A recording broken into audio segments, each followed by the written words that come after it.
quarantine. And I've decided I'm not going to call this Don't Tell Me to Shut Up. This is now going to be called Black Girls Be Talking. And the addendum to that is, so don't tell me to shut up.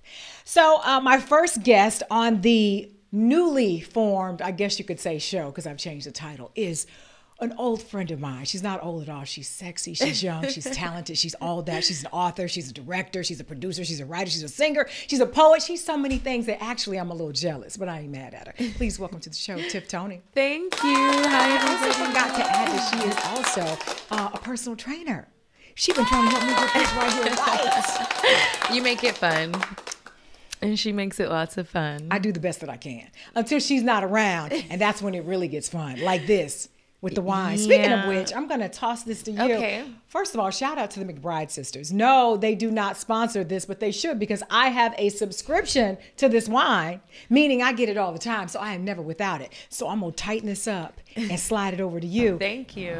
Now, are these wine like it's cheers? Are these subscriptions to wine like pre-quarantine, or has this always been a thing? Anyway, back to the show.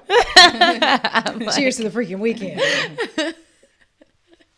Oh, that's Should nice. I slide it back, or I can leave it up? You better slide it back, because I might need the bottle. Okay. Or you might need the bottle, but slide it back. I'm nervous. Because we share on the show. Ooh, and it's First of all, for me, I don't necessarily care about all of the things that people can learn about you on social media. Right. I know you got a lot going on. I do want to talk about the book, though. Absolutely. So you know what? Before we get into some fun, let's get the business out of the way. Tell us about your book. I actually bought it. Yay. It is amazing for anyone who is struggling, trying to figure out who they are, what their purpose is in life, and more importantly, trying to stay encouraged and keep pressing. So tell us a little bit about the inspiration behind the book. Yeah.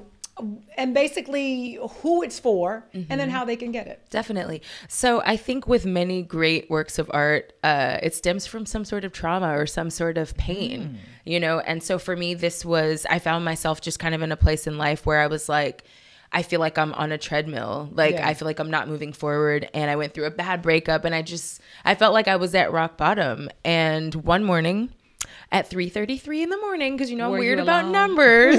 Were you alone? I was alone crying. Okay, I'm just checking. Yeah. And I heard this voice, like this inner voice, deliver me this message in the form of a quote. And so I wrote it down, and I was just like, I don't know what this means, but I'm going to write it down.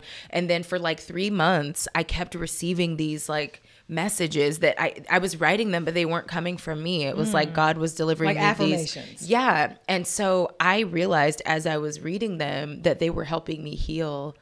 And so I thought, if they can help me heal, then they can help other people. And so I put them in book form, and I started posting them on social media. And then this female-owned publishing company reached out to me and was like, hey, have you thought about, are you self-publishing? What are you doing? I sent them the draft of the book, and they were like, we want to work with you. So, yeah. So where can people get the book? So it's on Amazon. It's Nice. called The Beauty of Your Strength. And it has these short little affirmations in them. It's a 30-day guide to self-love, healing. Go to Amazon. Some people need longer than 30 days. Read the book twice. Yes, definitely. You can recycle them. You can recycle right. them. So I love that. I think that's awesome. Yeah. Anything else you want to tell us about before we get into like the good stuff? Well, that stuff is good too. But, okay. So with the book, it has these little, each chapter has 3 questions at the end of it that you basically answer to yourself. It's like homework. Exactly. Yeah. Yeah. But the good homework. Definitely. Right? Questions of growth, inner growth. And listen, when you read the book and you go do your homework, be honest. You know you haven't grown. If you petty Pam, right? We know you haven't had any growth. So now let's get down to the nitty gritty of things, just because, we be talking and we be talking about a lot of different things. We talk about relationships. We talk about self. We talk about work. We talk about a lot of things. What does Tiff Tony talk about? I talk about everything. I love I love talking about dating and relationships just because in Hollywood it's such a crazy experience. No, ma'am, because what you're not going to do is embarrass me on my own show, because I have been in LA for, Lena, how long have I been here? 5 years? 4 years. 4 years. I've not been on a single date. Lies I tell. But I went on 2 dates and they were a disaster. But you are so cute. Why are you not going out? But I don't understand. I don't either. I drink. I'm gonna download Tinder for you, and I'm gonna swipe for you. She actually went and got cute one day and just. Well, I was still living in New York. Well, listen. Here's what it is. Because I was so sick and tired of people saying, "Well, you don't get out. You don't put yourself out." So I got up. Okay. I got all dolled up. Now I try to get cute every day, but on this day, I took an extra 10 minutes. I put my foot in it. Drove down. Lies. Took an Uber down to Barney's, or just say to a nice restaurant where I figured single money people would be. Okay. Not one person approached me. And I know it couldn't have been the vibes I was giving off. Maybe she was ready. Need to try a different place. Like what? Whole Foods? No. Yes. I've actually met people at Whole Foods. Let me tell you, you know who I met at Whole Foods? A dude who was much bigger than me. I think you told me this. I did. A vegetarian don't mean skinny, Jasmine. Yeah, you're right, because he was eating couches, but that's not what we're talking about. And he was all, dry and scruffy, and he was like, "What kind of shampoo do you use in your hair?" Oh no! And you went out with him? Hell no! Oh, I was like, no, I did not. Well, we got to get you out. Yeah, we do. You need like a rooftop. What's a deal breaker on a date for you? Oh my goodness, a deal breaker is. There's several, but I'll just talk about this one. I think it's when a person talks about their ex the whole time. That means they're missing them. Yeah. And they have you there as a placeholder. Absolutely. Or if they talk about like how much money they make the whole date, that's really... Unless it's good money. Well, I mean, and even it's then, real I'm money, like, in LA, I didn't even everything ask. ain't real. But if it's a lot of money, true. you could talk about that. You could talk about it and spend it at the same time. But can you talk about it in a way that's like... Yeah, you can just add the pronoun me in there. That's my money. Just add that and we good. We could have a conversation for hours. But I don't want to talk about how you have a lot of money, you, and it doesn't include me. Right. Then it's boring. Fair enough. But if you're talking about the kind of money that you have and how we are about to head to the south of France, and we, then I'm in it. Yeah, but we only really matters when the ticket's purchased. So I don't want to hear about it unless it's going to happen. If they really got real money, the ticket would be purchased. I'm just saying. And hence... What's off limits to you when you're dating? Off limits as far as... As anything. Well, I would say at this new evolved stage of my life, I'm not going home with somebody after the first date. So you wouldn't have sex on the first date? No. Do you think somebody's a hoe if they have sex on the first date? Absolutely not. Absolutely not. Do you think Cardi B and Megan Thee Stallion are out of line for pushing, a sense of liberation when it comes to women and sex? I don't actually, because when we're talking about women have the emotional development to understand what they're doing. Now, when we're talking about girls and adolescents, the line gets blurred really quickly. So do I think that they're responsible for the choices that women make? No. I think they're just artists that are owning their own journey and their own experience. And it's up to us as consumers to discern, how we want to take that. If we're listening to rap music and somebody's talking about murdering everybody and then we go do it, is it the rapper's fault? Yeah. Is it?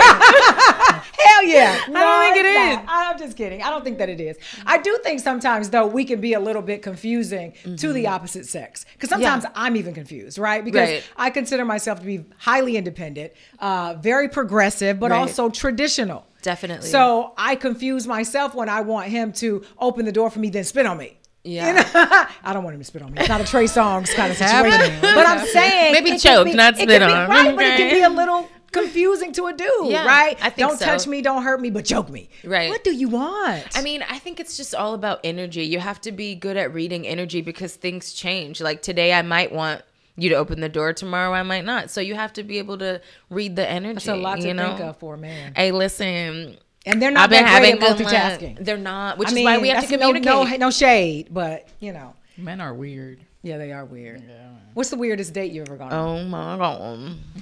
And tell us the good stuff. Tiffany has stories. I ain't gonna say no names, but I went on a date with this guy. He told me, I want to take you to get a massage in Koreatown. And that already was kind of like a little much for a first date for me. Yeah, because you're going to be naked. Yeah, and I was just like, okay. So we go in, the place is really dark, and I'm like, it looks dirty in here, but I don't know if it's the lighting or what it is. Was the floor sticky?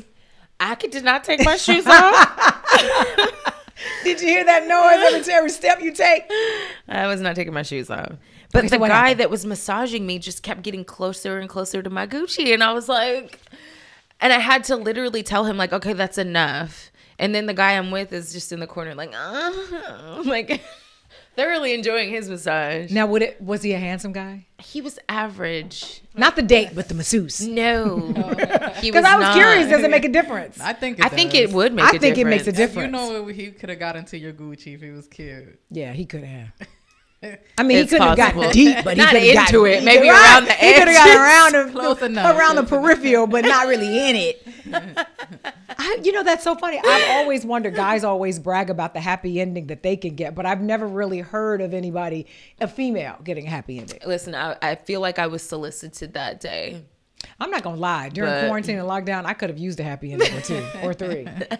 I actually had a masseuse come to my house, and then he was tall and strapping, and then he opened his mouth and he sounded like he was like 4'2". Oh no! And then he was just upselling everything. I was like, damn. Wait, so you were, why 4'2"? Why 4'2"? Yeah. I don't know what that means. So you were ready for a happy ending, and then he spoke, and it was. I was done. Yeah. There was going to be no happy ending. He went from 6'something to 4'2". Yeah, his energy, everything about him. I know a guy. Yeah, no, I'm just kidding. You do tell. We'll have a conversation, a deeper conversation after the show, because I don't want everybody to know my business. What has the quarantine taught you? Oh my gosh, it has taught me that with the right amount of focus, that there's nothing I can't do, and just the power of my own strength. So you just sat at home during the whole quarantine reading your own book? No, bullshit! Lies you tell. No, but I learned that, like, I'm finding the balance between being independent and being lonely.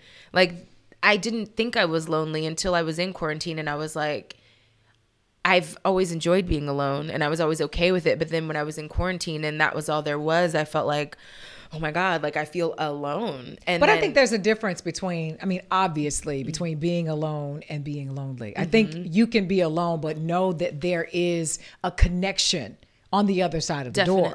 But I think with quarantine, a lot of people were disconnected from everybody else because you really couldn't go anywhere. You could talk to people, but that is totally different. And we as human beings need physical touch. Absolutely. And so I think that probably drove a lot of people deeper into depression. I agree. I agree. So what's the first thing that you're going to do when we're completely out of lockdown? I'm going to travel. I was going to say, don't say something stupid like travel. We know that. Well, first thing I'm going to do is go visit my family and just hug them. Yeah, it was crazy. I was talking to this kid. He's 17, a friend's son. And I was like, well, what do you miss the most about, the normal world? And he was like, hugs. And it just broke my heart. I was like, and so I gave him a hug. Yeah, hugs are important. Yeah. Sometimes you just need a hug. Yeah. Was there a happy ending at the end of the hug? He was 17. Oh, I missed that part. What's too young for you to date? Obviously 17, as it should be. Is that even legal? No. 35. And I'm not even 35. What's the oldest? I don't really have a cap on that. Really? No, I'm open-minded. Bring me a zaddy. No, I'm joking. I'm scared of dry balls.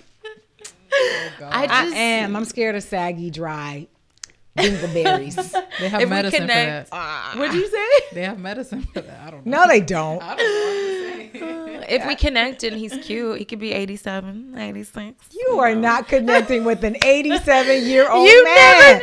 Never know. No. I have an old soul. I don't believe that. I think that women who say that, that's a cop-out. What's his bank account? Well, now that makes you a cop in. Yeah, for sure. Does he have cancer? How long does he have But to I think live? it's so funny how women say, oh, but no, we really had a lot in common. Yeah. He was born in 1706.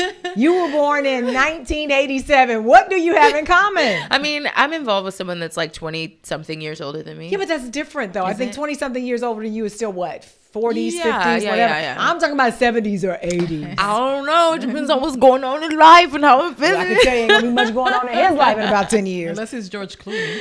Well, I think that's still, he ain't 70. Is he? No. George Clooney's how old? Let's look it up. Let's Google. Yeah. Google. Let's look it up. How old is George Clooney? George Clooney got long money too. Because Casamigos is his. He's 59. He's still in the, he can get it. It's good. His age. He got a strong back. His knees haven't given out. And they're the original knees. They still got some What kind of moves left. you thinking about him doing? Well, you never know with the clone. I'm just saying. I don't know. I got questions. Do you have a preference in terms of like, ethnicities with men that you've dated or no? You're open to that? I'm open to that. Yeah, that's good. Fairly open to it. Yeah. Yeah. I mean, but I do have things that I'm not really attracted to. Like, I don't like short Everything. men. I don't. you're selling yourself short. No, he sold himself short. That's between him and God. I ain't got nothing to do with it. But you know what it is? I think because I'm a very strong personality and I'm petty. I'm petty as hell. And so I know the first argument we get, I'm going to tower over him and mush him in the head. The top So of the how head. short are we talking? Like, what is short for you? Because you're like, what, 5'5"? I don't want to see you directly in the eyeballs. I like that. I need to be able to look that. up. You know what I mean? I need to look up just a little. And then I'll feel, weirded out about putting on heels. And, I really believe that short guys shorter than me, and I'm 5'5". Yeah. So if you're shorter than I think you have a little bit of a complex, and you're always trying to put me in my place. That's never Snatch you gonna up. work. Yeah, you can't snatch me up. You can snatch me across, but if you're Snatch my me down. height or shorter, you can't snatch me up. Right? You're like, yo, sit down. Then he'll, take Yeah, care. I just, I but feel you. I can't. it's probably like a power thing. Yeah. And I'm sure there are a lot of strong guys who were 5'5". Have you dated? Do you have personal experience with short guys, or is it just the preconceived? I'm not even attracted to them. So that's a no. That's a super no. I've dated a short guy. He was an asshole. The shortest guy I've dated. Yeah, they feel like they always have something to prove. I don't like it. Yeah. Let's stick to 6 and up. I would say Yeah. like 5'11", 5'10" is the shortest I can go. Yeah. Well, see, but that's taller than me, so I'm Yeah, okay with that. I yeah, have yeah. to look up a little bit. Right, but I then just you don't put wanna on look heels. straight across or down. So with the heels on, you're gonna be looking straight across. Are you okay with that? Well, if I have on heels that take me from 5'5" to 5'11", I'm gonna be on my back. That's a lot of height. true. Nah. Cheese. They bring you up to what, 5'8"? No, probably about 5'8", but that's still, just 3. Could you imagine? I would be owning all of them shoes. I can't. So is there anything that's going on in the world of entertainment that disgusts you? My goodness. I have to say that, and this has been going on for a while, but I think just the patriarchy of the whole situation with Meghan Markle. I'm just like...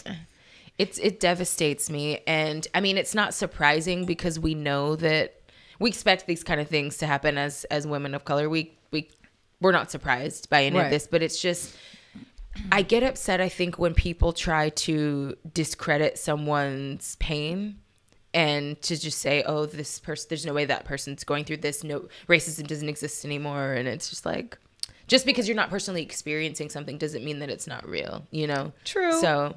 Yeah, I agree with that. I mean, I do hate the situation that she's in. I am not at all surprised because it is the royal family. They are colonizers. Their family and their royalty, all of that was built on racism and oppression.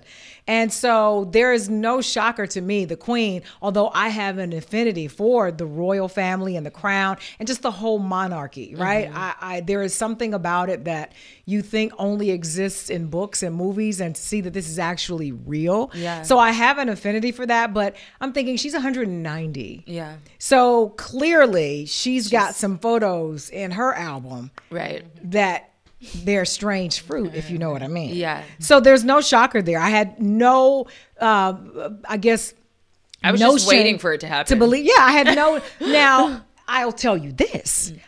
I was shocked that Harry left, but I was not surprised because he's always been the black sheep of the family. Yeah, no pun intended.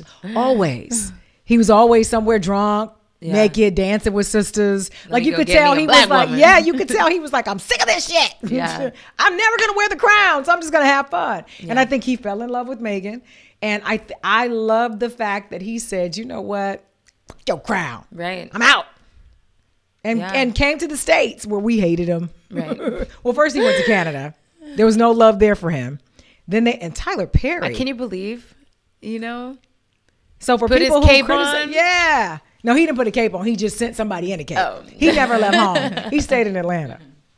Well, you know what disgusts me right now, and this is more of a physical kind of thing. Mm-hmm. I saw the Trey Songz video. Oh. Yeah, what's going on? I have questions. What's going on, No, here's the thing. This is where the story gets murky. The chicks in there, they didn't get spit on. No. He spit in their mouth. I saw that. And I'm just like, who's recording this? Like, where are they? What's going on? Meanwhile, I have other questions. where did you get that much spit? Right. Like it was a lot. Like, were you sick? Like it was a lot, and it was savoring it. like stretchy and hanging, and great photography though, He'd been collecting it all day. because they caught that though. Yeah. That's disgusting. And they were looking forward to it. Like, I mean, I don't know if it is because men too, will do just about anything for likes, Right. or anything for a celebrity. He's a little out of control. He's been out there too much lately with this sex thing. I need him to Maybe chill. he's Whoa. First of all, slow down. It's one thing he couldn't help but be out there too much as it relates to sex. He can't help the size of his male member. I I'm understand all right with that. I that. understand. Whether he leaked that or not, this tape wasn't leaked. It was actually done in public. That was behind closed doors. So I think there's a difference there. I mean, if you stroking like that, work with what God gave you. I always found him hot as hell. Yeah, but he's his a cutie attitude pie. is terrible though. But No, but he's a nice guy. I've never met him. I Have can't you ever speak met on him? it. yeah, I have. And he was mean to you? He was was totally nice to towards me. other people. He was very arrogant. See, I didn't have that same experience. I like arrogance, but there's a line between arrogance and confidence. And Kanye West. Yeah. But see, I don't know. My experience, I've met him multiple times, and he's always been amazingly nice. His people were always nice. I didn't have that same experience. So I don't know if you caught him on a bad night or He was having a bad day. yeah, And then we maybe saw he him was in having a Miami. bad day. We remember we saw him in Miami. We were on stage. It was delightful. I'm so upset that I wasn't there. Remember Miami Gardens? No. Okay, I have the video. I'm gonna need you to send me the video. Yeah, No, he was a but nice guy. But he's a anyway, hottie, no but matter how what's- hot he is, I don't want his hot spit in my mouth. Yeah, I don't know. I don't know what's going on with Not him. that much spit. Yeah, That's disgusting. Another thing I'm disgusted by is the way Piers Morgan is reacting to this whole Meghan Markle thing and just his obsession with her. But you know, Fuck Piers Morgan. yeah, And Sharon Osbourne. I'm That's how I feel constantly about attacking him on Twitter. But you know what? Here's my thing. Piers Morgan has hated on Meghan Markle for years. For years, he's Yeah. always hated her. Now, here's the difference. Now we know why. Right. We didn't know why at first. For sure. He was upset because she was like, listen, thanks for these little dirty martinis. But, I'm on my way to meet the prince. But you know, how many of us can relate to an experience like that where we hang out with somebody one time or we're just cordially, you know, engaging with them and they take it as a personal attack and bully us? Well, I think at that work happens or a lot. whatever, I think you know? the sad part of that is in this country, and I'm sure others, but certainly here, you know, I've seen stories where women have been shot at, beat up, all because a guy spit at her, Yeah. not like Trey Songz, but, you know, was trying to get game to her and she wasn't interested Yeah. and they got upset. They were offended. It happened. So I'm gonna tell you guys this quick story. I was working at this place that I'm not gonna name, and Name it! It was a gym. That's all I'm gonna say. But I was working with this guy, and you know, he was new from the East Coast. I was helping him kind of get acclimated to LA, giving him rides and stuff until he got a car. No intimacy whatsoever, just cool, you know. And then all of a sudden, when he found out, oh, she has a boyfriend, he started just stealing my clients. He started intentionally planning his classes and trainings at the same time mine were.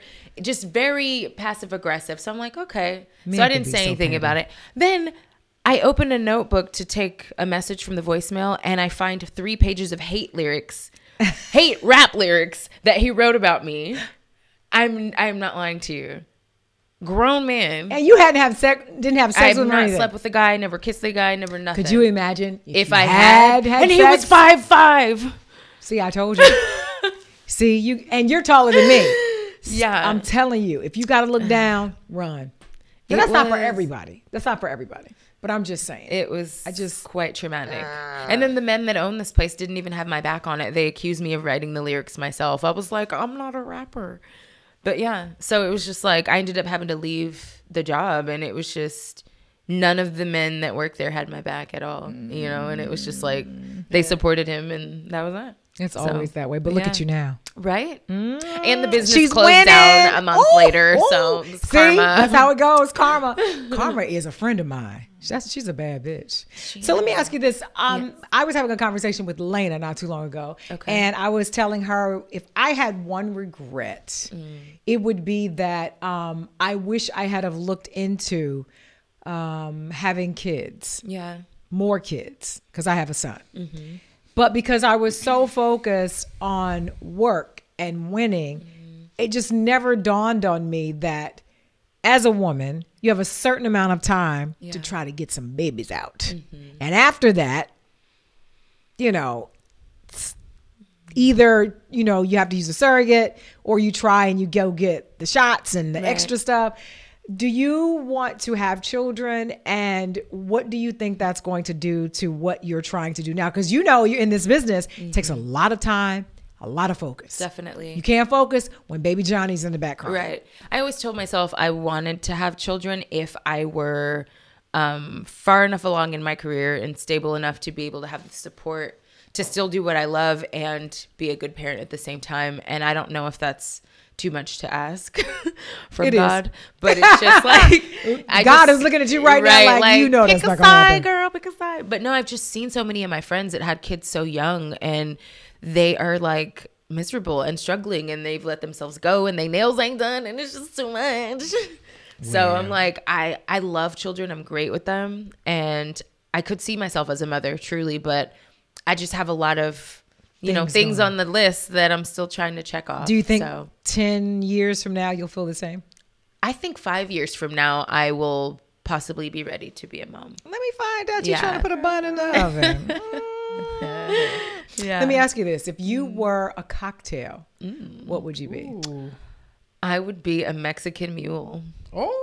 Yeah, that's a lot of questions. You know, I mean, I don't know if you heard the stories out of a certain part of the country with mules, but I'd be curious to know why. Why that? A Mexican mule. Have you ever had one? I don't know. You've had a Moscow mule, right? It's tequila. It's the tequila. Yeah, if it's made with tequila, I've had it. Exactly.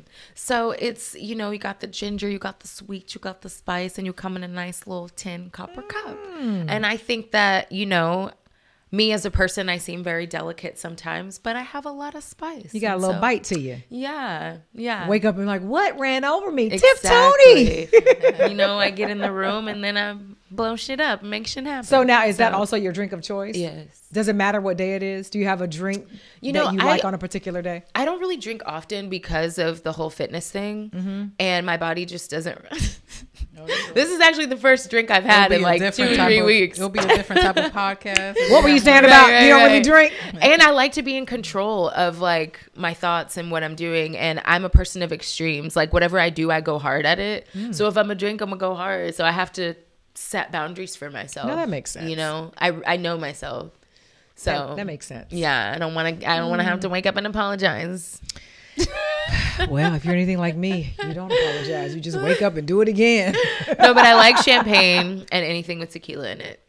I do. And Riesling actually is one of my favorites. So thank you. Riesling is not a favorite of mine. Really?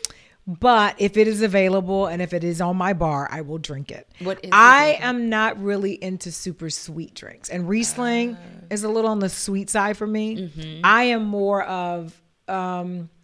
I like a Sauvignon Blanc. Okay. And Chardonnay is cool. I'm really a liquor girl. Oh. And I'm a straight no chaser kind of girl. Because the reason I tell people that I could be a tequila, but if I were tequila, I'd be more like a mezcal. Okay. Because I am smoky, but I still pack a powerful punch. Ooh. And I guess when it comes to like just any other liquor, I'd be kind of like a gin. Okay. Because you don't really like me in the beginning because there are some strong notes to me. But then you said then later on you find yourself craving a little bit of Jasmine. As your palate, right? Yeah. That's how I think I am. I see. I'm an acquired taste as you get a little older, which is odd because I like younger guys. Oh. So if tequila's not available, then what would you go with as far gin? As okay. Gin to make you sing, girl. And gin and juice. That's what forgiveness is for. You put it under the oil. Put it under the tree of the lamb. I don't know. But I'll tell you this though. I did go a good while without drinking. Probably about 2 or 3 months. And how did you feel? The same. Really? Yeah. I didn't. Well, that's not true. In full disclosure, there were some days that I felt clearer. Right. but I really felt like I was drinking way too much and didn't realize it. And it was because, you know, we drink a little bit at work. I drink a little at home to unwind, and then maybe have another drink or two, not two, but another drink before I went to bed, and wasn't really thinking, adding all of those up. And so I began to notice little things like my fingers would be swollen or little things like that. And I was like, you know, I'm just going to stop. Yeah. Just to make sure I can. See, I've never had that experience since college where I had to like stop. But with cannabis and weed, like you smoke weed? Well, yeah. You know. Yeah, but do you know she been smoking. She get high all the time. I had to. There's like 3 years that I don't remember. Like years 2013 through 2016 is a blur. Do you know, I've never smoked before. Myself. Are you serious? I've never smoked my entire life. Well, but I want to, but I'm a little nervous because I've not heard a single story that sounds fun. Somebody said, you know, when you get high, you forget to breathe. That's not fun. I mean, you have to smoke a lot, for that to happen to you. Like you have to know your limits. Like I'm good with 3 puffs. I'm straight. Yeah. But see, here's the thing. Now, see, she says that, right? But I remember when she first moved here, I took her with me over to a friend's house. Yeah. And they were smoking. They asked her if she wanted some. She took like 2 puffs. She's like, I'm good. Meanwhile, she wasn't good. She wasn't. And I was like, yo, you have to. But you were laughing, but nobody was saying anything funny. That's my point. I was like, what is going on? There are different strains and different types of weed, and you kind of just have to sort of feel your way around it. But what I will say is that for those 3 years, I was the way that you felt about alcohol, where you had to kind of like take a step back. I had to do that with weed for about a year and just say, I'm not going to smoke at all until I can find a balance. Yeah. And now it's like I might smoke like twice a month, and it's more of a creative thing, you know? I don't know. I really want to find someone who is a weed connoisseur, who knows everything about it. And no, she's not a connoisseur. She's just a partaker. There's a total difference. I won't take that title. Yeah, I want somebody who knows, who can say, okay, you know what? This is probably good for you. Take a trip to the dispensary and just ask questions. I want to go to where they grow it and ask them questions. We could do that too. Mike Tyson. Because I feel like they'll know better. You got friends? You know Mike? One of Mike Tyson. Why not? Now, Snoop's maybe. If Snoop knows somebody, I would do that. Okay. Yeah, Mike Tyson. He does he make you nervous? Doesn't he make you nervous? No, I don't know why. I just feel my uncle is James Tony. I'm like, I'll just call him that's why. You ain't got nothing to worry about. That's all. Damn. Well, I think that's pretty dope. I'm happy that you stopped by to talk to me. Me too. It's good to have learned some things about you that I didn't know. Yeah. That you smoke weed. That was really all I learned. And you're going to be in my movie. Oh, that's right. Tell us about the movie. Okay, so Bora is a psychological thriller, very cultural experience. It infuses the Black and Latin cultures. And long story short, a girl takes a road trip to find herself, and she's faced with things like colorism and just identifying as a Black woman and owning her strength in that. So, yeah. It sounds like the movie should be called Jasmine. You could be in the sequel. I'm excited about it. I am. I'm so grateful that you are. I can call you friend. Yeah. And I'm grateful that I'm going to have a tiny part in the movie. And when you get big, don't forget about the bigger people. I'm just kidding. That's a joke. How could I forget you? Thank you so much. Now, do us a favor. Tell everybody where they can find you, how they can follow you. And of course, again, remind us how we can get the book. Absolutely. So I am on Instagram and Twitter. You can find me at _TiffanyTony_.